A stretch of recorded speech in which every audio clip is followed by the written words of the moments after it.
واه تازه او ډیر په زړه پورې خبر. رحمان الله ګربز یو ځل بیا ځان ثابت کړ.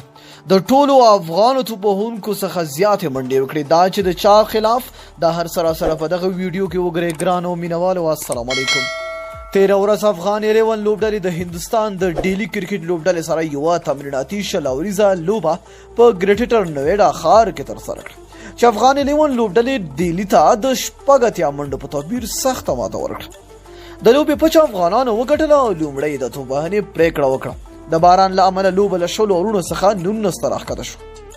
افغان لوبډلې په ټاکلو 19 اورونو کې ډیلی ته د 211 منډو لوی هدف وټاکه چې پکې رحمان الله ګربز 4 شپېته، اصغر افغان 8، نجیب الله صدران 8 او کریم جنت بیا 23 منډې جوړې کړې.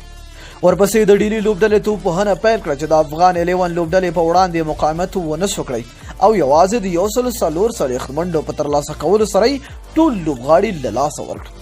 په داسې حال کې چې د افغان توپ اچوونکو له منځه مجیب الرحمن 3، کریم جنت او ګلبدین نایب په 2 شاپور زدران او راشد خان بیا یو وکټ ترلاسه کړه او د خپل لوبډلې ته بریا ور په برخه کړه. د دې تمریناتي لوبې موخه د آیرلند پر وړاندې راتلونکو شلوریزه لوبه ته چمتووالی نیول دي. ټاکل شوی افغان او آیرلند کرکټ ټیم ملي لوبډلې د 3 شلوریزو سیالیو لړۍ د راتلونکي جمعې په ورځ پیل کړي. په یاده لوبه کې ځوان لوبغاړی رحمان الله ګربز تر ټولو ډېرې 4 منډې جوړې کړې چې په دې سره یو ځل بیا خپله وړتیا ثابته کړه. د افغان لوبډلې د بریا په هیلنو ډېره مینه او مننه چې ویډیو مو راسره ولیدله. تر بیا بلې ویډیو د الله په امان په دعاګانو کې مې یاد ساتئ.